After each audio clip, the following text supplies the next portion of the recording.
Bonsoir tout le monde. Donc, je vais faire un petit cours sur le Harizal, puisque ce soir c'est la Iloula du Harizal. Donc, avant que ça ne commence, je vais partager ce cours sur plusieurs pages. Donc,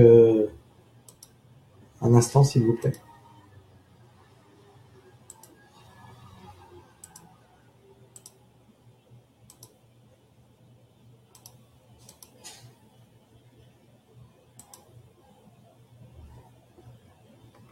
Donc, on va commencer dans 3-4 minutes.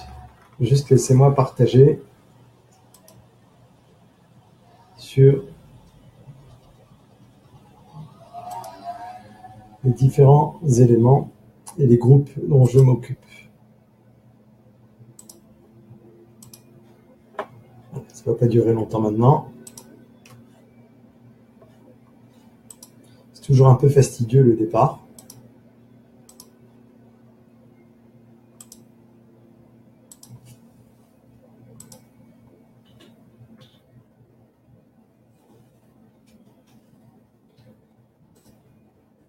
Des gens qui s'évertuent à m'inviter à aller voir des cours en vidéo, en direct, ils s'évertuent pour rien.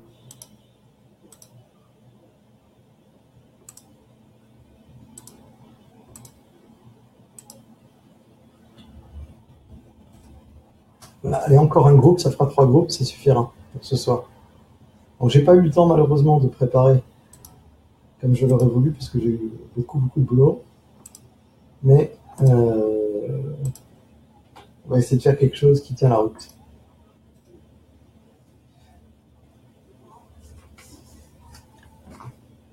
Voilà.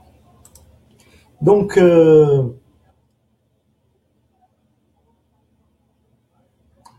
nous avons ce soir la Iloula de Rabbeinu Aharizal, Ari Akadosh, Rabbi Yitzhak Luria Ashkenazi.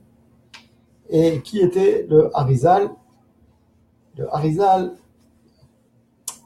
on voit donc je me base sur plusieurs livres qui sont devant moi. Donc il s'appelait Rabbi Yitzhak Luria Ashkenazi. Sa maman était d'origine égyptienne et son papa était Ashkenaz, de la famille Luria, comme de la même famille que le Maharshal. Et donc lui s'appelle Rabbi Yitzhak ben Shlomo Luria. Et quand il était petit, quand il était enfant, il a perdu son père. Et donc sa mère, qui était d'origine donc sfaradite, l'a pris avec elle et l'a amené en Égypte et voir donc chez son frère à elle, qui s'appelle Rabbi Mordechai Frances. Voilà, ils mettent Francim, mais je pense que c'est Frances. Qui habitait donc en Égypte, et il avait, à l'âge de 15 ans, pardon, il s'est marié avec la fille de son oncle à l'âge de 15 ans. Qui étaient ces rabbanim? Donc son rav en Kabbalah, c'était un Mekoubal qui s'appelait Rabbi Kluminus. Je ne connais pas, mais Rabbi Kluminus. Et son rav dans le Pshat, c'est-à-dire dans la partie dévoilée de la Torah, la partie qu'on étudie habituellement, c'était le Radbaz, c'est le dernier Rishon, un des exilés d'Espagne, qui s'appelle Rabbi David ben Zimra, qui était donc son rav. Et également, il a étudié avec Rabbi Betzalel Ashkenazi. Rabbi Betzalel Ashkenazi a écrit un grand livre qui est utilisé dans toutes les yeshivot quand on étudie le Talmud, la Gemara, qui s'appelle Shita Mekubetset. Donc la Shita Mekubetset, et c'est donc un très très grand livre. Donc il a étudié avec ce Rav, qui était également un exilé d'Espagne, je crois. Et on dit que certains des Pirushim sur certains traités de Talmud ont été écrits par le Harizal. Et il est considéré comme un des grands dans la Torah, en Eretz Israël, pas simplement dans la Kabbalah, dans laquelle il a excellé, mais également dans tout ce qui concerne le Talmud, le Midrash, la Torah, tout ce qui concerne le Niglé, la partie la plus dévoilée de la Torah. Il est né à Yerushalayim en 5294, c'est-à-dire en 1534. En 1534. Et il est mort à Safed, à Sfat, un jeudi, le 5 Av de l'année Shin Lamed Bet, c'était 5332, donc à ce moment-là, il avait 38 ans. Donc en fait, vous voyez que le Harizal, il n'a vécu que 38 ans, et pour ceux qui ont déjà vu les livres du Harizal, il faut savoir que l'enseignement qu'il a donné au Rabbi Haïm Vital, qui est son plus grand élève, c'est une durée de 18 à 20 mois, pas plus. Donc en fait, je vous amènerai tout à l'heure un livre, malheureusement je n'ai pas amené ici, mais je vous abandonnerai 30 secondes pour aller chez des livres. Donc c'est des dizaines de livres qui ont été écrits par Rabbi Haïm Vital en plusieurs étapes, et tout ce qu'il a appris, il l'a appris en 18 mois, 20 mois peut-être.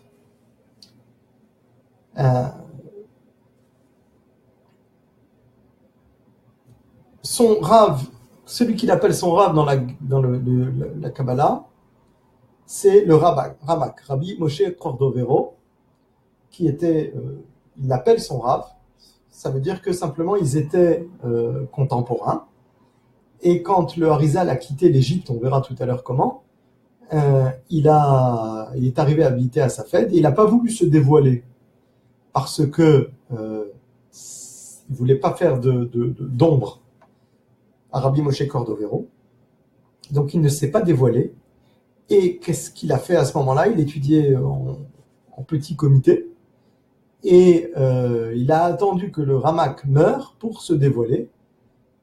Et avant que le Ramak ne meure, il allait étudier chez le Ramak. Le Ramak, c'est le dépositaire de toute la Kabbalah, de toute la Kabbale d'avant le Harizal, qui en a sur toutes ces générations qui ont duré depuis les Géonim, c'est-à-dire les Raché Yeshivot de Babel, dont on a certains écrits kabbalistiques, et jusqu'à l'expulsion des Juifs d'Espagne, et un petit peu après, il a compilé tout ça dans plusieurs livres, donc un livre qui s'appelle le Pardes Rimonim, et un autre livre qui s'appelle Sefer Elima Rabati. Donc, le Harizal était un élève, quand il était à Tzfat, en attendant de se dévoiler, il a été un élève du Ramak. Quand le Ramak était malade, ses élèves lui ont dit « Mais avec qui on va étudier maintenant que tu vas mourir, maître ?»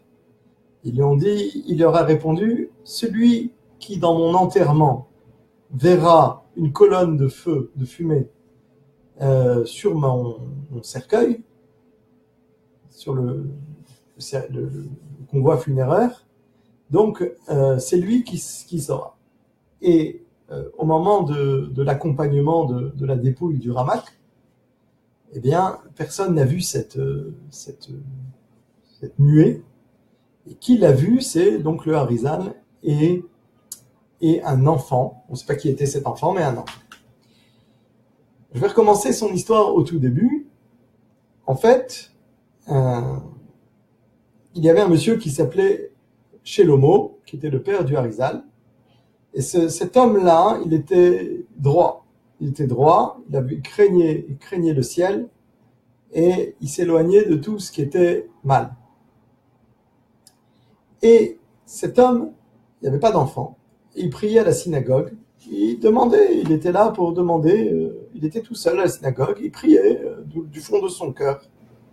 Un homme est venu le voir. Et qui était cet homme? C'était le prophète Eliyahu Hanavi, le prophète Élie. Et il lui a dit, sache qu'Akadosh Baruch Hu m'envoie pour t'annoncer que ta femme va être enceinte et que tu vas mettre au monde un enfant qui va s'appeler Yitzhak. Et ce Yitzhak, il va commencer à sauver l'ensemble des âmes des enfants d'Israël qui sont dans les clipotes, dans les impuretés. Parce que les âmes, il faut savoir que les âmes, elles sont partout. Elles peuvent être dans le Gan Eden, Gan Eden Elion, Gan Eden Tarton, donc Gan Eden, le jardin d'Éden, donc le paradis si vous voulez, je ne sais pas trop ces mots-là, mais le Gan Eden en hébreu. Et d'autres ne sont pas dans le Gan Eden, alors on passe dans le Gehinam, pour purifier, on peut revenir sur terre en Gilgul. Il y a plusieurs natures de Gilgul, ça peut être dans le domaine, les pierres, l'inerte, tzomeach, toutes les plantes ou l'eau. Le pire, paraît-il, c'est l'eau. Et hay, dans les animaux, par exemple, quand on fait la shrita, là, tous ceux qui veulent nous interdire de faire la shrita, c'est des débiles. Parce que nous, quand on fait la shrita à un animal, il se peut qu'il y ait une âme qui est en cours de rédemption, qui est dans cet animal. Et du fait qu'on fasse la shrita à cet animal, on a sauvé cette âme et on l'a fait revenir donc dans le Gan Eden. Donc eux, ils croient qu'on fait ça pour manger. Oui, on mange. Mais c'est pas manger seulement. L'essentiel, c'est de sortir ces âmes et de leur amener la rédemption. Et on peut également, les âmes des juifs qui ont fauté ou qui n'ont pas fait attention au judaïsme ou pour certaines raisons, peut se retrouver dans le corps d'un non-juif, de telle sorte que quand ils sont dans le corps d'un non-juif, ils vont subir beaucoup de choses.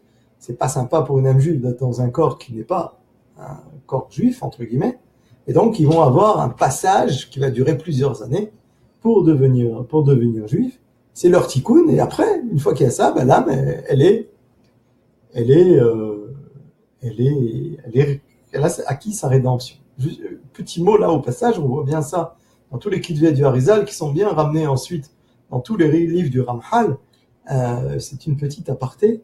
Et donc, en fait, on dit que Dieu est bon, ce qui ne veut pas dire grand-chose. En fait, Dieu est bon, mais d'une bonté absolue.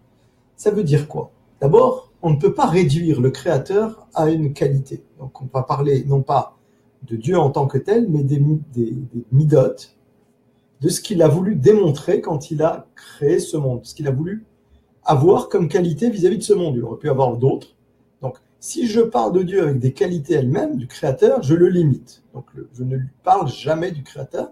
Par contre, je parle de la manière dont il a créé le monde et de ce qu'il a choisi pour créer. Ça, ce qu'il a choisi, c'est lui qui l'a choisi. Donc, ça ne le limite pas. C'est comme si moi, Kaviachol, j'ai un carquois avec 50 flèches, j'ai choisi les vertes et pas les bleues. D'accord, j'ai le droit de choisir les vertes et pas les bleues. Donc, Akadosh Baruch Hu, évidemment, c'est rien à voir avec moi ni avec un carquois, mais c'est de l'infini, mais il a choisi d'avoir un monde fini dans lequel il va prodiguer un bien, et il l'a choisi comme ça, il aurait pu faire autrement. Mais ce bien, c'est un bien véritable qu'il a donné. C'est-à-dire, moi, si je fais le marathon de Paris, et je le fais en 5 heures, et que je suis premier, ou je ne sais pas combien de temps il faut mettre, mais disons 10 heures et je suis premier, on va certainement pas me considérer comme le génie du marathon. Par contre, si je fais le marathon, je m'accroche, je cours, je marche, je me défonce, et à la fin, même si j'arrive 10e et j'ai explosé mon record, eh bien, à ce moment-là, j'ai un vrai gain, j'ai une vraie joie. Donc, Akadosh Baruch Hu, il a créé le monde comme ça, où il donne la récompense en fonction de l'effort, en fonction de ce qu'on a fait, pour que la récompense soit une vraie récompense et pas une fausse récompense. Donc, on revient au Harizal, le Hari Akadosh, son père, Rabbi Shlomo, le Eliyahu Hanavi vient lui dire que l'année suivante, il allait avoir cet enfant, et que lui allait venir à la Mila, et il allait être son Sandiko. Sandiko, c'est son parrain, entre guillemets, en hébreu on appelle ça Sandak, celui qui porte le bébé pendant la circoncision, pendant la Mila. Mais le Sandiko, c'est un mot qui a été espagnolisé, puisqu'à l'époque, en Eretz Israël, la majorité des gens étaient des Megourachés séfarades, des gens qui venaient d'Espagne ou du Portugal, et qui parlaient espagnol. Donc il lui a dit, je serai le sandak de ton bébé. Effectivement, 1 an après, sa femme a accouché, et c'était le matin, il fallait faire la Mila, et à ce moment-là, Eliyahu Hanavi n'est pas arrivé. Il était en retard, il ne voulait pas venir, il était retenu à l'ONU, je ne sais pas, mais il n'était pas là. Et donc, les gens dans la synagogue, ils disent, attends, on a d'autres business à faire, on doit faire les courses, on doit aller à la banque, on doit faire nos affaires. Et lui, il voulait attendre Eliyahu Hanavi. Et toute la communauté le pressait, lui donnait du stress pour faire cette circoncision, cette mila. Il a tenu bon, Eliyahu Hanavi est arrivé, il n'y a que lui qui le voyait. Eliyahu Hanavi s'est assis, il a pris le bébé, il le tenait, personne ne comprenait tout à fait exactement ce qui se passait. Et le père a attrapé le bébé, ils lui ont fait la mila, en présence d'Eliyahu Hanavi, et Eliyahu Hanavi lui a dit, tu vas voir, cet enfant sera un très grand en Israël, ce qui a été le cas. Que s'est-il passé ensuite? Donc il est parti en Égypte, et après s'être installé en Égypte, il s'est marié, il s'est passé 2 ans après, il y a un marchand qui est arrivé en Égypte. Et ce marchand, c'était un des anciens personnes qui avaient été converties de force, en Portugal probablement. Et cette personne-là, elle avait un livre, un beau livre, peut-être pas beau dans l'extérieur, mais dans son contenu, qui contenait plein de secrets de Torah. Et donc le Harizal lui a dit, écoute, c'est quoi ce livre? Je te l'achèterai bien. L'autre lui a dit, écoute, moi je sais pas lire, je connais rien, je suis arrivé du Portugal, je connaissais rien. Et donc quand je vais à la synagogue, j'ai peur, j'ai honte parce que je sais pas lire et les gens ils vont se moquer de moi. Alors qu'est-ce que je fais? Je prends ce livre, je vais devant et je fais semblant. Il a dit, écoute, moi ce livre-là, c'est pas un livre de prière, moi je te l'achète. Combien tu veux? Tu lui dis, écoute, moi je suis riche, j'ai pas besoin de rien du tout, mais tu vas me faire une tova. Ton beau-père, il est en charge des impôts du royaume d'Égypte, et en conséquence, tu vas intervenir pour moi, et je vais plus payer d'impôts. Donc ils ont fait l'affaire, il a pris ce livre, et ce livre c'était le livre du Zohar, le Zohar HaKadosh, et il s'est isolé pendant 6 ans, toutes les semaines, il s'isolait au bord du Nil. Il te beau des doutes, comme disait, mais c'est lui qui a commencé, probablement d'autres avant. C'est pas récent dans les chassidim, c'est juste ils ont hérité de choses qui existaient avant, et en particulier du Harizal. Oui, j'ai une mode en ce moment sur le chassidisme, mais sachez que tout vient du Harizal et de la manière dont les séfaradim ont appris du Harizal. Après, ils ont hérité des choses, mais il ne faut pas inverser les valeurs. Donc, il a pris ce livre pendant 6 ans, il a appris, il rentrait chez lui que Shabbat, il ne parlait pas, à sa femme il ne parlait pas, et quand il parlait, si jamais il avait besoin de parler, il parlait en hébreu, en Lashon HaKodesh, comme ça, au moins il quittait pas. Donc, grâce à ça, il a appris une certaine doucha, et il faut savoir que à ce moment-là, il étudiait le Zohar HaKadosh, comme on étudie la Gemara, pas un livre d'histoire, comme on étudie la Gemara, et quand il étudiait donc le Zohar HaKadosh, comme la Gemara, il étudiait, il essayait de comprendre, et on lui expliquait du ciel, non, il faut que tu continues. Si tu n'as pas bien compris, tu n'as pas suffisamment compris, continue. À certains moments, on lui disait qu'il avait compris comme l'avait expliqué exactement Rabbi Shimon Bar Yochai. À d'autres moments, on lui disait non, continue, il faut continuer à approfondir. Donc, le Hari HaKadosh, comme ça, il a acquis une grande kedusha, et de ce fait, il a pu acquérir le maximum qu'on pouvait acquérir quand il était en Égypte. Et il a atteint le roi HaKodesh, l'Esprit Saint en français, je ne sais pas comment on dirait. Je vais sauter pour ceux qui, je vois qu'il y a Jonathan, donc il y a une partie de ce que je dis, là, qui vient de ce livre qui s'appelle donc Siach Yitzhak, et une autre partie qui vient de ce livre qui s'appelle, je vais mettre devant le truc, qui s'appelle Shifhei Ari. Juste un instant, je vais te faire tomber quelque chose. Voilà. Donc, quand le Harizal, on lui a demandé ensuite d'aller habiter à Safed. Pourquoi d'aller habiter à Safed? Parce qu'à Safed, c'est là-bas qu'il y avait la grande concentration des rabbanim. Et tout l'objectif de sa venue à Safed, c'était que lui soit dévoilé encore plus de sodot de la Torah, qu'il n'avait pas connu en Égypte, qu'il a appris après, par Elio et Navi Zachor Letov. Et tout l'objectif de tout ça, c'était d'enseigner à Rabbi Chaim Vital.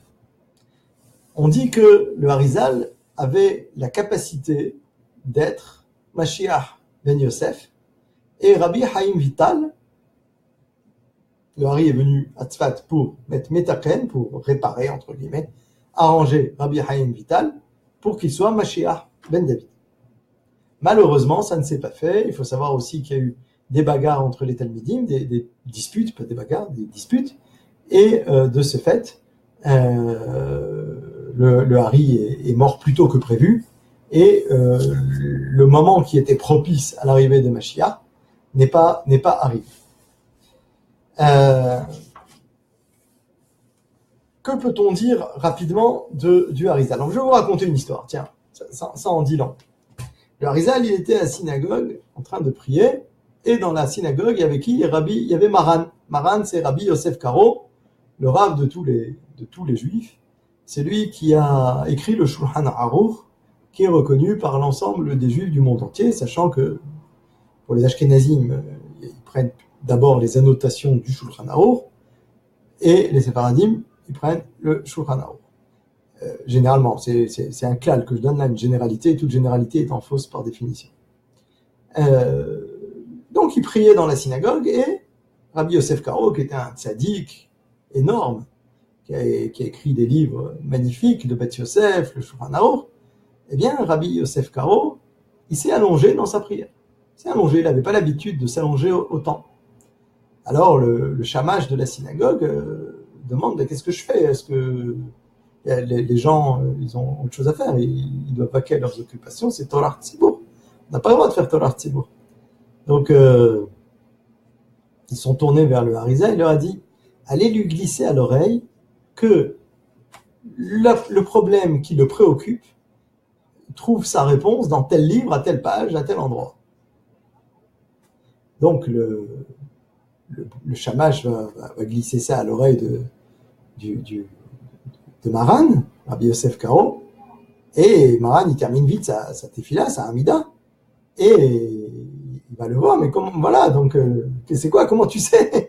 Il y a le roi HaKodesh qui existe encore de nos jours. C'est une histoire qui démontre bien ce que c'est que le Harizal. Le Harizal, il avait le roi HaKodesh, c'est-à-dire il savait les choses. Quand quelqu'un venait le voir sur son front, sur son visage, il savait quelle faute il avait faite, il savait d'où il venait, quel Gilgoul il était, de quelle vie antérieure il venait, il savait quel était le shoresh de sa neshama, de quel endroit elle venait. Donc on a tous les neshamot des juifs, elles viennent du corps de Adam Arishon, même d'autres, pas que les juifs, du corps de Adam Arishon. Il savait à quel endroit ça venait du corps de Adam Arishon, ces neshamot-là, de quel endroit elles venaient. Elles avaient été créées, non pas dans le Adam Arishon, mais ce qu'on appelle Adam, ce qui est un élément kabbalistique qu'on appelle Zahir Anpin, qui est à quel endroit de Zahir Anpin vient la neshama de chacun, est-ce qu'elle est plutôt d'Amalchut comme la majorité des gens, ou bien le Yesod comme les tzadikim, ou bien de plus haut, Donc lui, l'Arizal, il savait tout ça. Il étudiait la nuit, et la nuit, quand il dormait, on lui demandait, là-haut, on lui dit, qu'est-ce que tu veux étudier? Dans quelle yeshiva tu veux aller? Des fois, il allait à la yeshiva de Rabbi Shimon ben Yochai, des fois, il allait à la yeshiva de Rabbi Meir, de Rabbi Akiva, etc. Donc, c'est comme ça qu'il a appris tout ce qu'il connaissait. Et donc, en fait, quand il avait une difficulté sur le Zohar HaKadosh, il allait demander à Rabbi Shimon bar Yochai qu'est-ce qu'il en avait fait. Un jour, une histoire encore, je vais faire 2-3 autres histoires avant de terminer et vous montrer un peu qu'est-ce que ça a donné ensuite la Kabbalah du Harizal. Là, un jour, le Harizal était dans un Beth Midrash, dans une yeshiva. Il y avait un monsieur qui s'appelait Yoshua bin Nun. Vous voyez, Yoshua bin Nun comme l'élève de Moshe Rabbeinu. Il s'appelait Yoshua bin Nun, Rabbi Yoshua bin Nun, et Rabbi Yoshua bin Nun, il avait un enfant qui était malade, il était un peu maladif, donc il devait prendre des médicaments toute sa vie. Et le Harizal lui dit, tu perds ton temps, tu perds ton argent à soigner ton fils. Pourquoi? Parce que ton fils, en fait, ce qu'il y a, c'est qu'il y a une mauvaise âme qui l'a habité. Cette mauvaise âme l'a habité. Et il le torture. Alors, le Harizal est allé vers l'enfant, qui avait 18 ans, l'enfant. Il lui parle, et il le regarde, et il lui dit, bon, écoute, il parle à l'âme, et il lui dit, qu'est-ce que tu fais là-dedans? Pourquoi tu es venu? Il lui dit, moi, ça fait 10 ans que je suis ici. Pourquoi tu es depuis 10 ans là-dedans? Qu'est-ce qui se passe? Eh bien, en fait, j'habitais Rome avant. Dans une autre vie, j'habitais Rome. Et cet enfant, c'était un des trésoriers de la synagogue. Et j'étais très, très, très pauvre, extrêmement pauvre. J'avais pas un rond. Je mangeais difficilement. J'avais rien du tout. Et lui, il n'a pas fait cas de moi. Ils m'ont pas donné de quoi manger. Ils ont pas subvenu à mes besoins. Ils m'ont laissé tomber. Ils m'ont pas donné comme il fallait. Et donc, je viens maintenant. Je vais me venger. Je vais le tuer. Alors, le Harizal, il lui a dit, non, non, non, tu vas rien lui faire. Tu vas sortir. Je vais te faire sortir. L'autre, il dit, j'accepte de sortir à condition qu'il ne voit pas de femme pendant 3 jours. Alors le Harizal, il ne pouvait pas faire autrement que d'accepter la condition. Il va voir le père et lui dit, écoute, cette âme-là, elle est très très maligne, elle va trouver une astuce pour qu'il voie une femme, donc fais très très très attention, tu le gardes calfeutré chez toi, pas de femme, rien du tout. Pendant 3 jours. À un moment, le monsieur, Yoshua Binoun, il a été obligé de sortir, et sont venus la mère et la tante du garçon pour le voir. Donc ils sont venus, elles l'ont vu, la mère elle a embrassé son fils, tac. À ce moment-là, la Neshama elle est venue et elle a tué le garçon.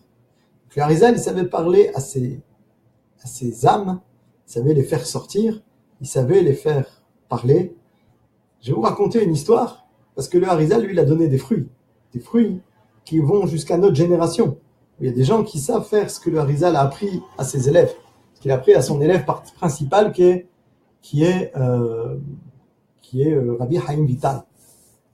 En fait, il y avait un Rav à Yerushalayim qui s'appelait Rabbi Yehuda Fataya. Rabbi Yehuda Fataya, il habitait à Yerushalayim et c'était un très grand kabbaliste. Il était élève du Ben Ish Chai et il a écrit des très grands livres. Je les ai dans la bibliothèque, qui s'appelle Bethlehem Yehuda en 4 volumes sur le Etz Haim, l'ouvrage principal du Harizal. Et il a écrit aussi un livre sur les âmes qui s'appelle Wah Mesaperet, qui est un livre qui fait un peu peur pour ceux qui sont sensibles.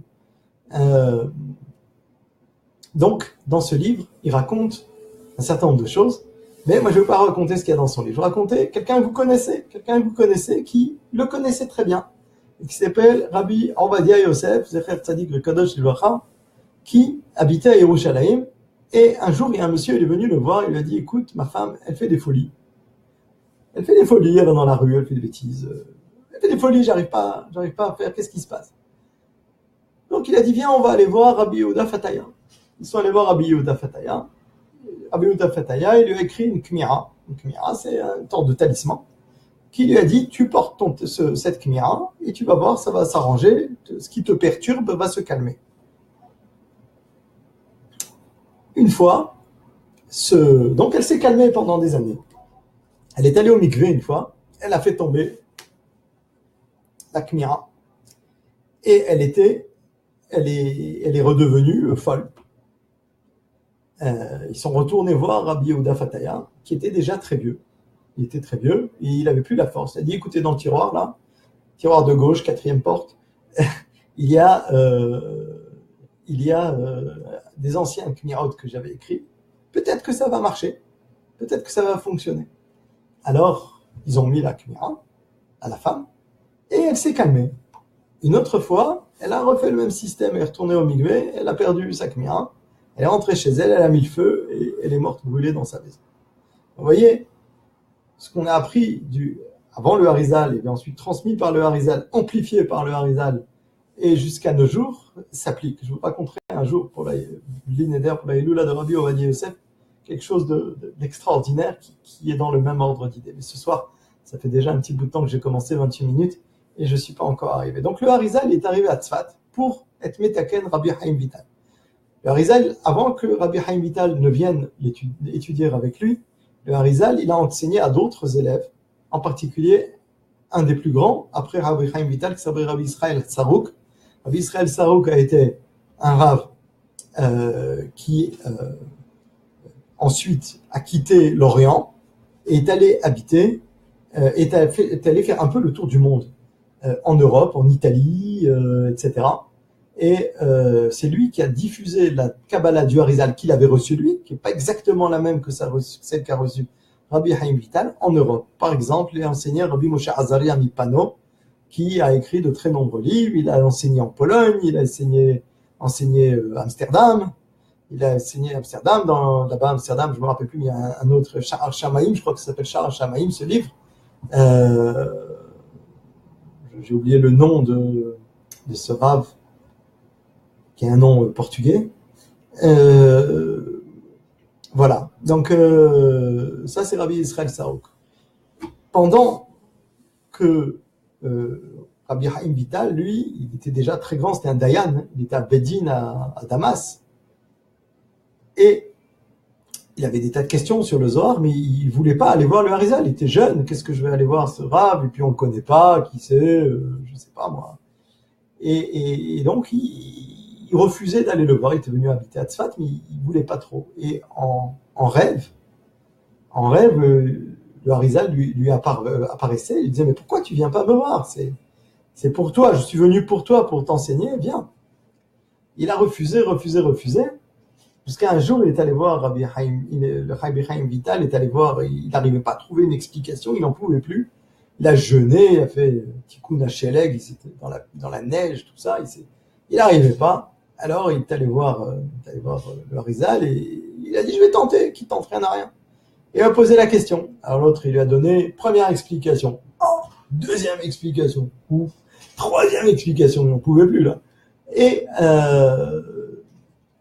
à force d'explications, il a reconnu la force. Il lui a dit, pourquoi tu n'es pas venu me voir? Moi, je suis venu ici pour toi.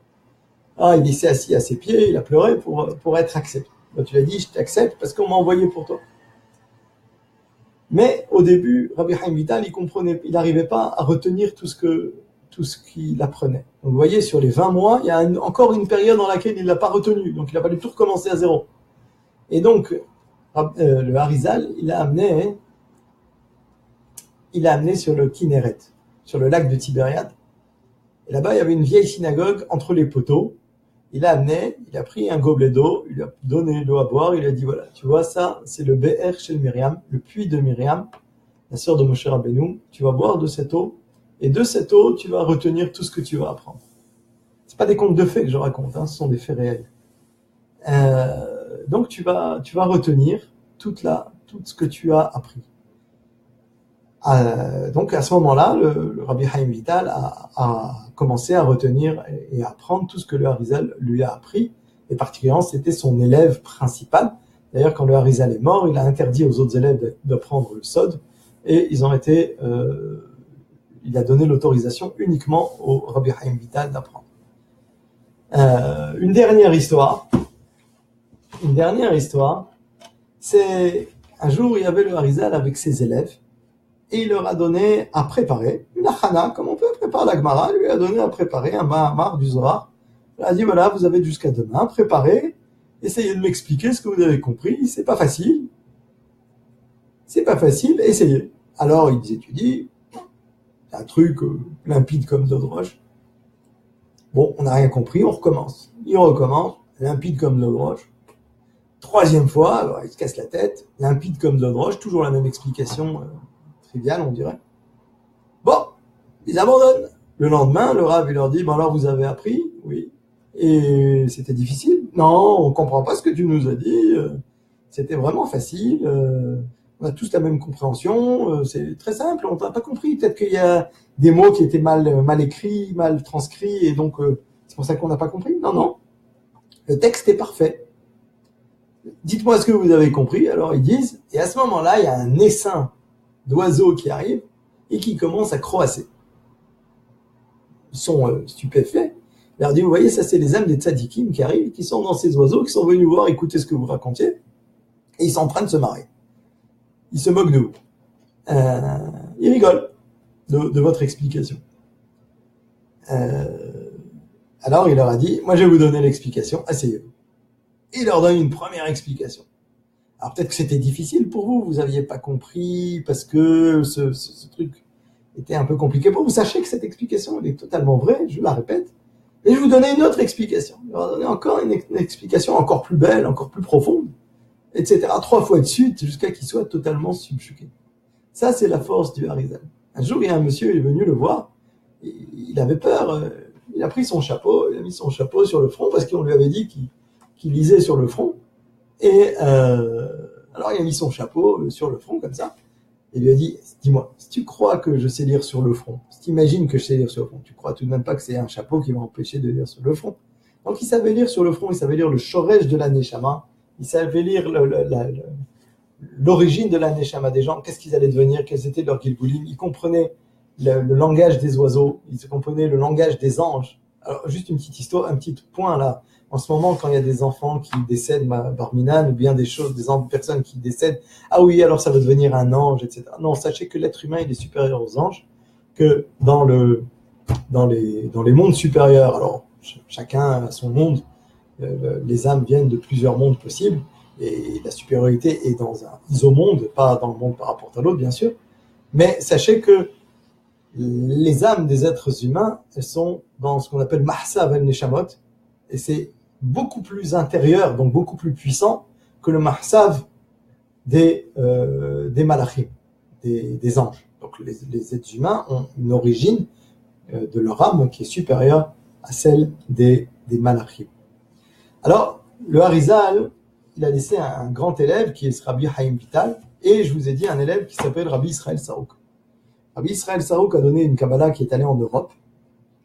Tous les livres du Harizal ne se sont pas propagés en Europe tout de suite, ils sont propagés doucement, doucement. C'est pour ça que vous trouvez des choses différentes en Europe, ou le Gaon de Vilna, ou les Hasidim, donc pas la même chose que ce qui se passe en Eretz Israël, puisque la Kabbalah c'est Torah Eretz Israël, où l'ensemble des livres du Harizal étaient sur place, et il y a eu sur les livres, les derniers, sur les Shmona Sharim, sur Mevo Sharim, Batra de Batra, les derniers livres qui ont été écrits par Rabbi Haim Vital, il y a eu un harem, une interdiction formelle de sortir ces livres pendant 100 ans d'Eretz Israël. Donc ce qui explique pourquoi dans un certain nombre de pays, les gens n'ont pas du tout la même appréhension. Mais la Kabbalah véridique, entre guillemets, qui sort dans ligne directe du Harizal, et s'est transmise à Yerushalayim, dans les yeshivas de Bethel, pendant 4 siècles. Jusqu'à aujourd'hui, il y a plusieurs yeshivot de Mekoubalim qui existent, qui étudient la Kabbalah, et le Harizal, avant de mourir, a promis qu'il allait revenir pour aller renseigner à ses enfants, à ses élèves, pardon. Et donc, on dit que le Harizal est revenu au XVIIIe siècle, à peu près, de l'ère vulgaire, dans laquelle il est revenu dans le corps d'un quelqu'un qu'on appelle Rashash, Rabbi Shalom Sha'arabi.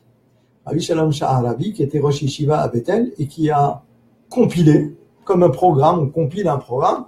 Lui, il a compilé tous les livres et il en a fait Solet Nekiya. Il en a fait de la farine pure et il a rassemblé toutes les choses qui étaient écrites dans le Harizal pour en faire quelque chose de pur, de compréhensible. Alors c'est hyper complexe. On est en fractal, c'est-à-dire si on a une notion, on la découpe dans la même notion, qui est redécoupée dans la même notion, qui est redécoupée dans la même notion. Donc ce que j'appelle fractal.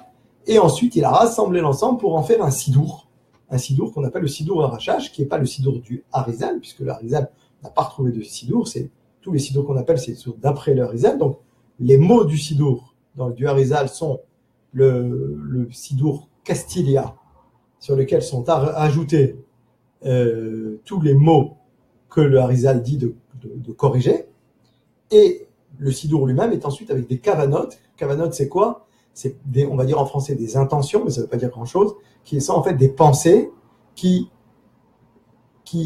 accompagnent, qui sont l'essence de la prière. La prière, elle a des mots, je prie Hachem, etc., je demande, je remercie, je donne grâce, etc. Mais la prière également, elle a un pouvoir de réparer le monde chaque jour. Chaque parcelle de monde, pendant les 6000 ans que dure le monde spirituel, la prière, elle a la capacité de réparer ça. Et donc, en fait, il y a des intentions qui expliquent comment ça se répare. Je prends tel élément qui doit être réparé, je le monte, je le répare, je le descends, je le ramène à sa place, etc. Quand on dit je, c'est l'homme participe à ça, mais évidemment, c'est Kadosh Baruch Hu, dans la mécanique qu'il a faite, qui fait ça. Quand je dis je, c'était juste par... Voilà. Et donc, le Rashash a compilé cet ensemble-là. Et donc, par exemple, quand on fait une bénédiction, de bénédiction. Donc vous allez faire Baruch Ata Hashem Elokeinu, etc. Le mot Baruch, je vais vous montrer le Baruch, comment ça se traduit dans une bénédiction. Donc le mot Baruch, ça va se traduire comme ça. Voilà. Ça, c'est le mot Baruch. Première page. Et ça, c'est le mot Baruch. Deuxième page. D'accord? C'est la deuxième page qui montre qu'est-ce que c'est Baruch. Et qu'est-ce qui se passe dans les mondes quand je dis Baruch. Ensuite, qu'est-ce qui se passe dans les mondes quand je vais dire Ata, etc., etc.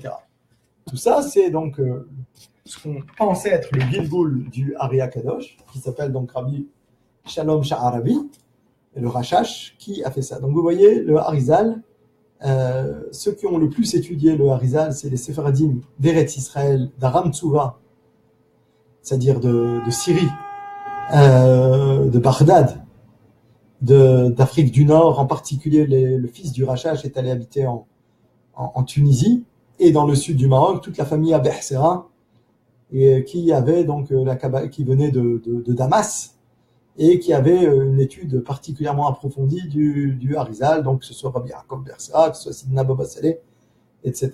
Voilà, donc en quelques minutes, 40 minutes, je vais essayer de vous retracer ce qui me venait à l'esprit de la vie du Harizal. C'est une goutte d'eau dans la mer. Voilà, donc j'espère que ça vous a intéressé. Je vous souhaite Shabbat Shalom et à une autre fois.